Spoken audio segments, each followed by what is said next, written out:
Hello ladies and gents, welcome back.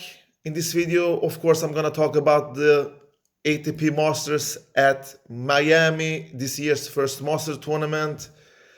We have a field of 64 players, the two blocks of 32 players each, with the top section and the bottom section, and we have seeded players like Zverev and Medvedev in the top half of the draw, and Rublev, Tsitsipas, and a bunch of other dudes on the bottom half of the draw. We don't have the usual bankable players in this tournament, and bankable players are players that you can depend on. Players named Rafael Nadal, Novak Djokovic, Roger Federer, and that's it, guys. They are the only bankable players that I can take most serious, because otherwise the players beat each other on frequently in these lower tournaments and other tournaments that we have seen through the years. They beat each other all the time. You don't know who's safe. You don't know who is consistent. It just changes from tournament to tournament, and we have seen that a lot the past recent 10-15 years. And does my pulse rises when I see the draw? Of course, it's a top event. It's a Masters. Even if Nadal, Djokovic, Federer, and Dominic Thiem is not here, we still have a good field.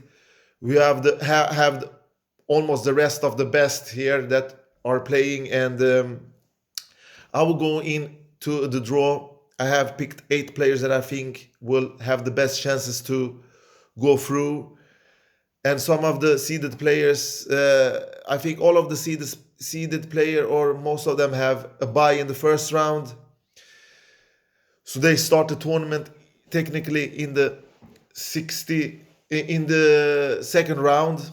And I've made my list based to, it's very difficult to predict, because you know the tennis circuit, when the big three it doesn't play, it's very open, it's very wide. I'm not gonna say that it's bad, but it reminds me a little bit of the 90s, where it's unpredictable, a little bit more unpredictable, but at the same time it makes it more exciting, and we have to see maybe a new face that gonna win this tournament.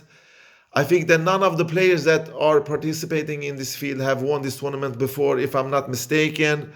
So I will go into my list, and on my number 8 spot I have RBA. He's in the same section as top section as Daniil Medvedev. They can meet each other in a quarterfinal.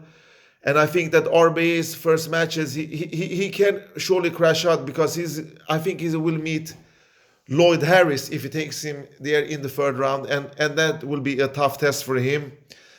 So I think that due to his experience, and that he is a solid hardcourt player, but he has not won a title since Doha 2019, where he beat Novak Djokovic in the final. But RBA has gone not greatly the last year, but had some problems, and I think that he showed that he's on his way back, but I'm not 100% sure. This is a long shot, but I have to pick somebody, and based on the draw, I think that him and maybe Harris are the best players suited for this hard court. So I will pick RBA in one of the quarterfinals. And on my number 7 spot, we have a familiar face, a guy that I haven't talked so much good about in my past videos since I started, because I expect more from a guy like him. I and many people, many pundits, many tennis fans around the world really wanted this guy to be greater than he has performed through his career, but his lack of consistency, his lack of a great backhand, a great return, a great serve have limited his chances, of course, together in this fierce competition with some of the other dudes that he has faced through his career. But he has won the ATP Tour Finals once. He has won the Cincinnati Masters once. And he has gone okay the last couple of months. And that guy is Grigor Dimitrov. Dimitrov that I think will have a decent chance to reach the quarterfinals. But I'm not 100% sure. If he reaches the quarterfinal, he will face another guy that I have on my list. But I'm going to go into that guy later. Because Dimitrov, he has technique, he has finesse, he has the work ethic, but he lacks of real firepower. But if the ball gets to his striking zone, he will get and finish off with these big cuts. And he is really one of few players that can mix up his game.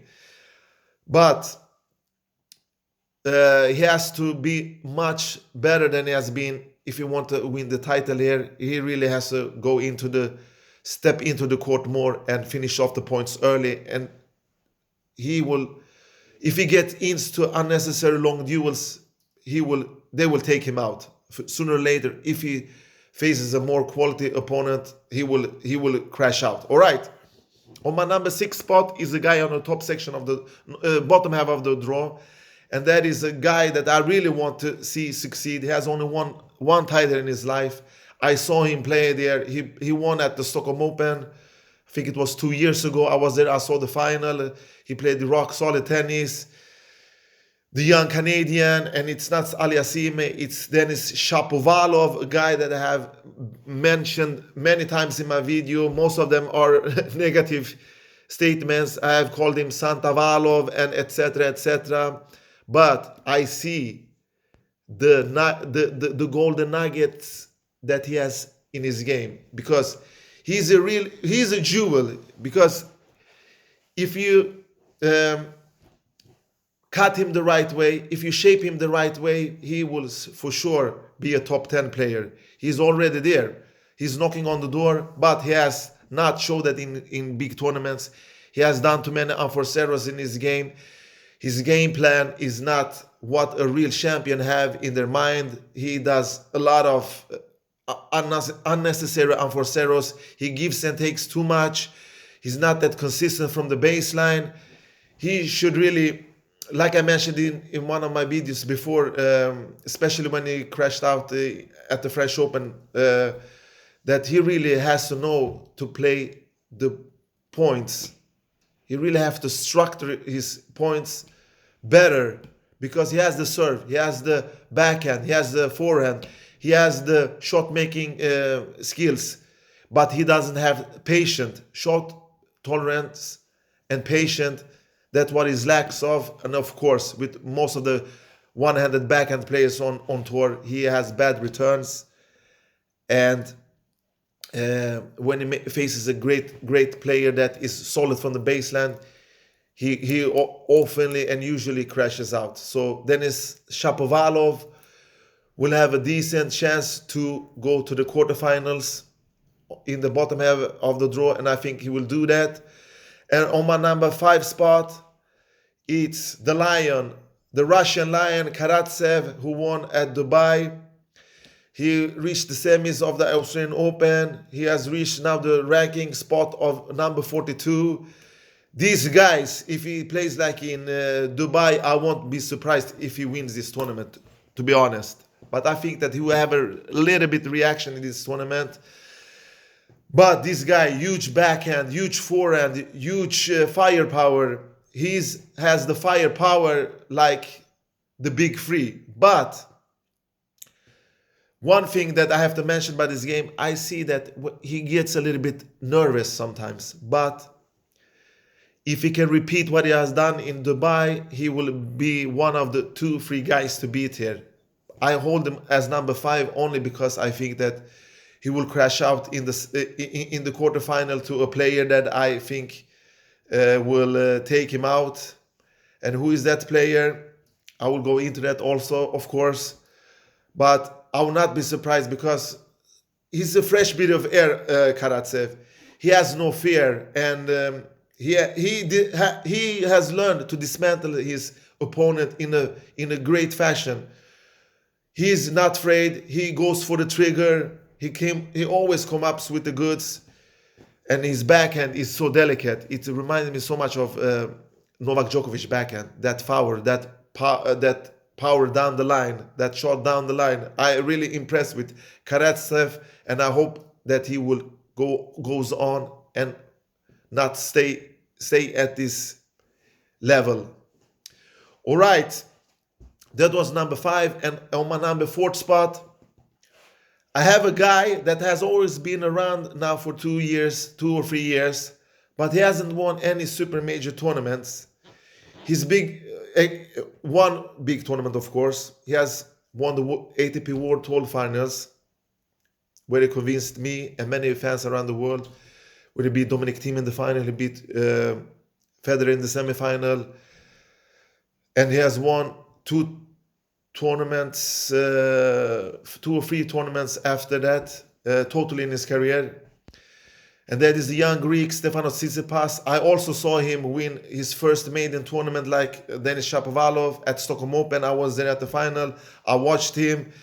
I'm impressed, but still he has to work a lot on his game, like I told him in my video when he crashed out in the Australian Open. He's there, but he has to shapen up his game, his returns, his backhand.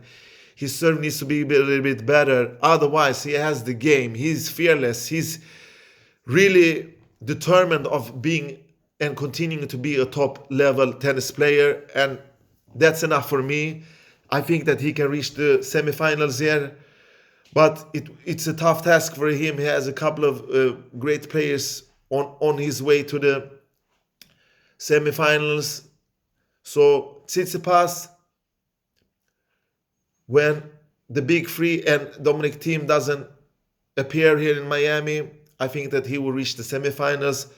But if he crashes out, I will definitely not be surprised, because Tsitsipas can crash out to anybody. But he has looked solid, according to me, but not solid enough to win titles. And that's what he has to really step up and win more titles, because a guy like Dimitrov have won more titles than him. Rublev have won more titles than him.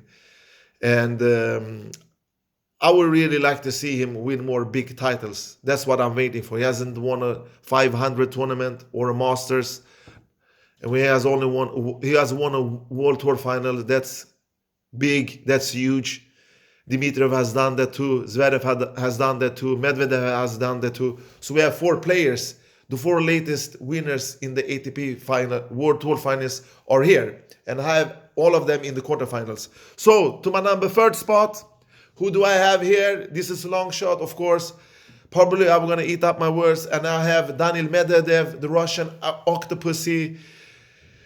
The guy that guard and protects the baseline like nobody else. Him and Novak Djokovic are the best guys that are protecting the baseline right here on the ATP Tour today. I think that he has won 3 Masters in his career. He has won the World Tour Finals. He has reached the US Open final. He has reached the Australian Open final. He has another US Open semi-final in his in his experience. That's what I want to say. He's super experienced. He's world number 2. He's here to win the title. He's the man to beat on paper. He's the man to beat. He's the best player on the field.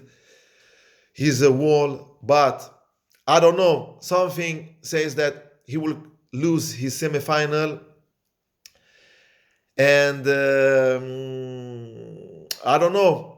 Dimitrov on my number 7 spot, RBA on my 8th spot, Shapo is number 6, Karatsev number 5, Tsitsipas number 4, and I have Daniil Medvedev as the 3rd ranked player in this tournament.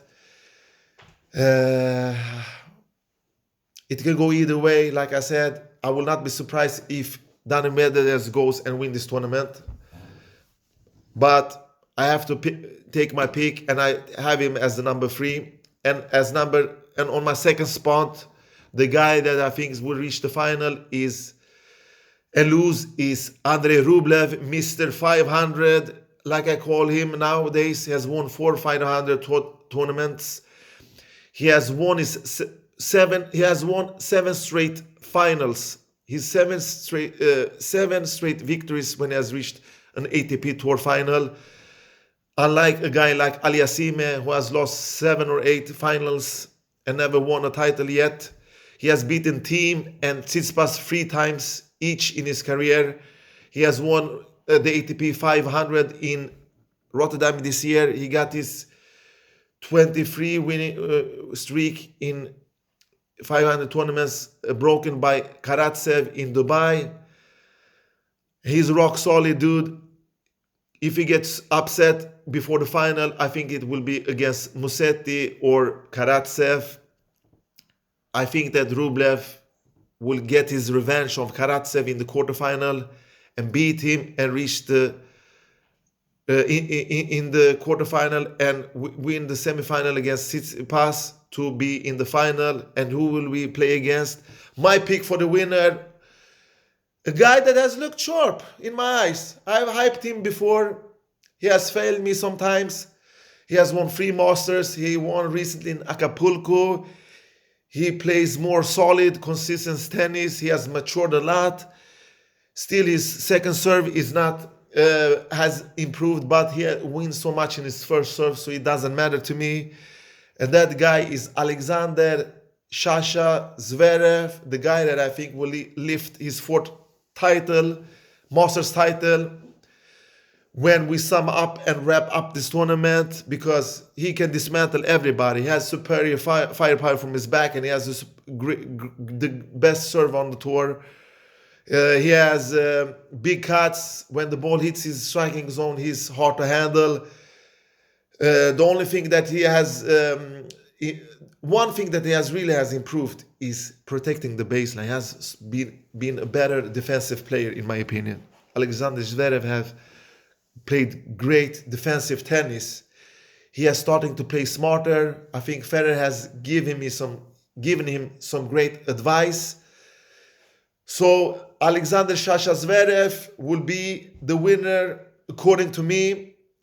But this draw, you can flip it upside down. It could go either way. I will not be surprised if Dimitrov, I would be surprised, or a guy like Karatsev or Rublev or Medvedev or Tsitsipas wins. It will not be a huge shock to me. But my pick for the winner is Alexander Sasha Zverev, and I will stick to that. And some upsets alerts. I think that Lloyd Harris can upset RBA. I think that Yannick Sinner can upset Zverev if he has a good day on the field. And Musetti can definitely take out Rublev if he play with his, like he has done in Dubai. If he play with his heart, because he's only 19, but he plays bold and brave. And he is a guy that you have to watch in the future. All right, folks. Thank you for watching. Take care and bye-bye.